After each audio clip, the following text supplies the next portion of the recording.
Central America is a beautiful place, covered in jungle and bracketed by two amazing and varied coastlines. It was also the setting for one of the most unique moments in the history of this planet, something that happened millions of years before monkeys started walking on two legs. Today, if you're looking for a tropical destination, I'd check the region out, and I can personally recommend visiting Costa Rica, where it's both safe and easy to access all sorts of beautiful environments. But that beauty isn't there by chance.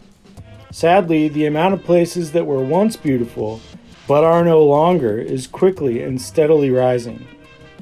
For example, Australia's Great Barrier Reef is seeing the negative effects of global warming, offshore dumping, and other man-made pressures slowly erode its ecosystem. Now, I would say go see it before it becomes the equivalent of a marine ghost town, but tourism itself is a negative stressor there, so please do not.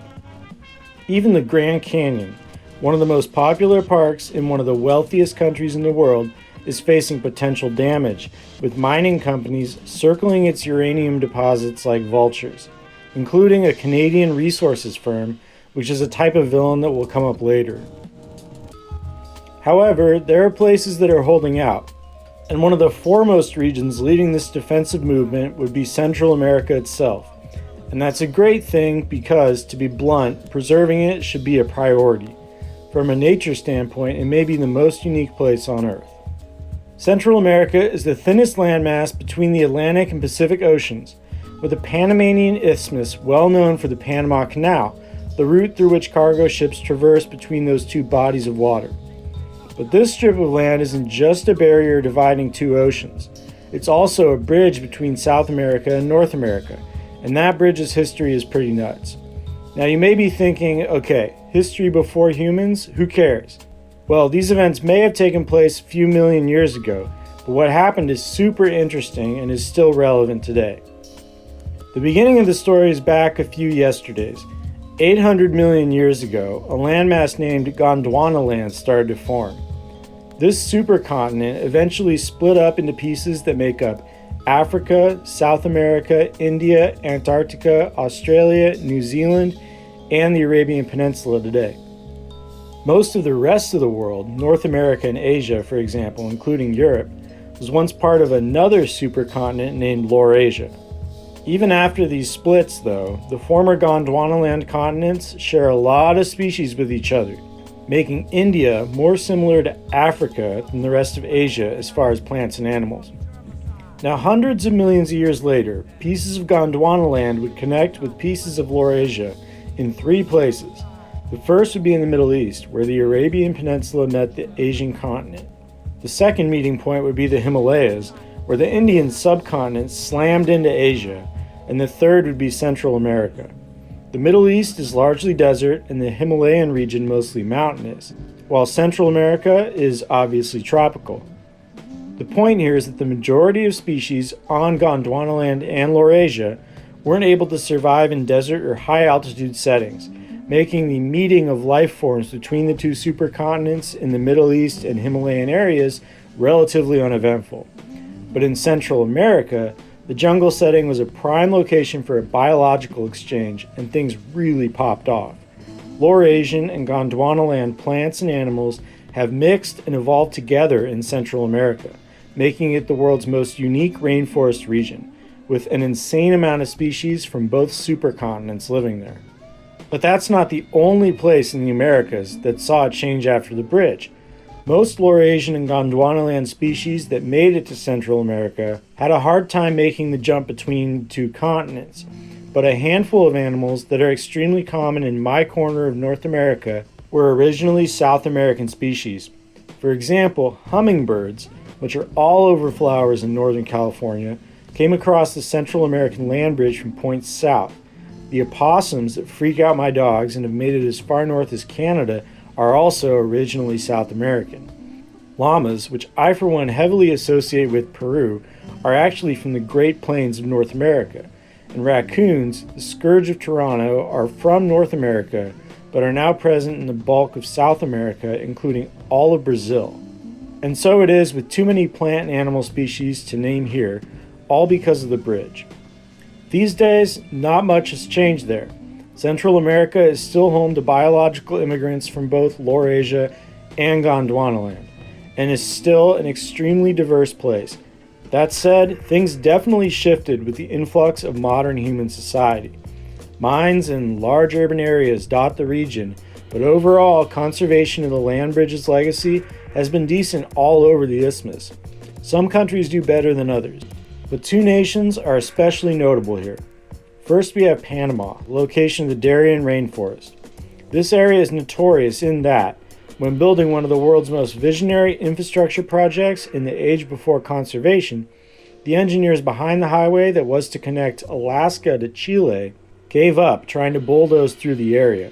It was just too gnarly, and the diseases the mosquitoes carried were just too deadly, and the road remains unconnected today.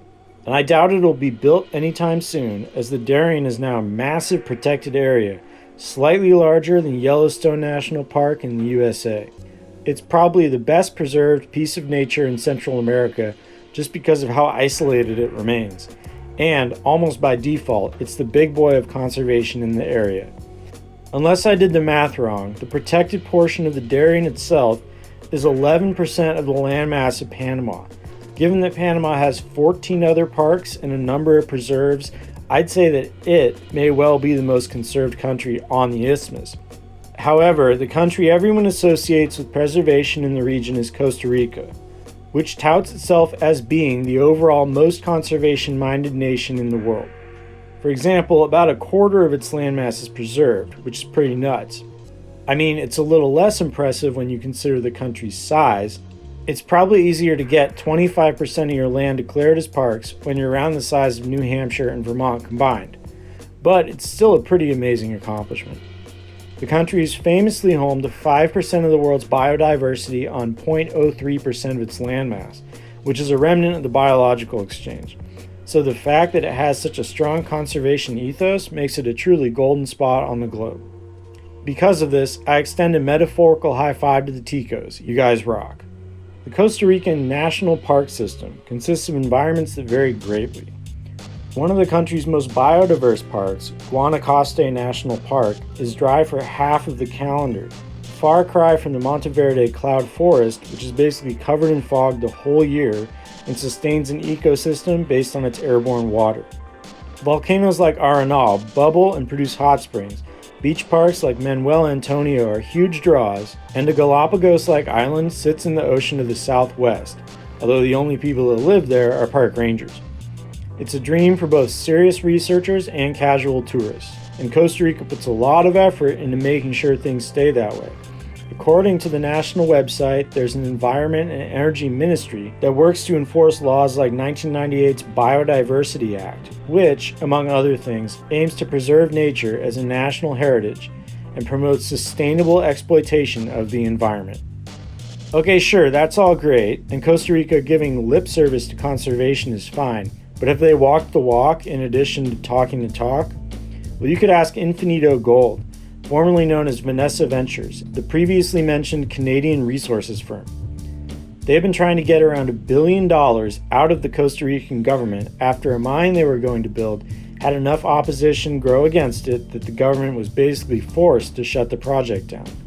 The proposed open pit mine, which would have definitely affected the surrounding nature and cut down on tourism, had a murky approval process without much public input and is generally just a trashy project. But before the rug was pulled out from under Infinito, they invested around $1 billion in exploration and are trying to sue Costa Rica in international court.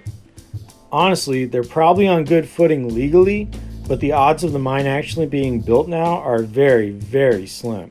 Score one for the little guys, especially Costa Rica's amazing variety of plants and animals. I can personally attest to how lush and beautiful Costa Rica is, and my trip didn't even cover most of the country. Consider it if you're planning a vacation, not only because it would definitely be an amazing vacation, but because tourism and international interest are huge influences on Costa Rica's environment-friendly philosophy. And in a world where such a philosophy is the exception and not the norm, you really can't spend your vacation dollars better. And you can tell your tour guides about Gondwanaland. Anyway, that's the Central American land bridge. This has been another map video. We try to be accurate, but check the description for corrections if we have them. Don't forget to hit the like button and subscribe, and if you'd like to know more about the Caribbean region, check out that season playlist. Peace out.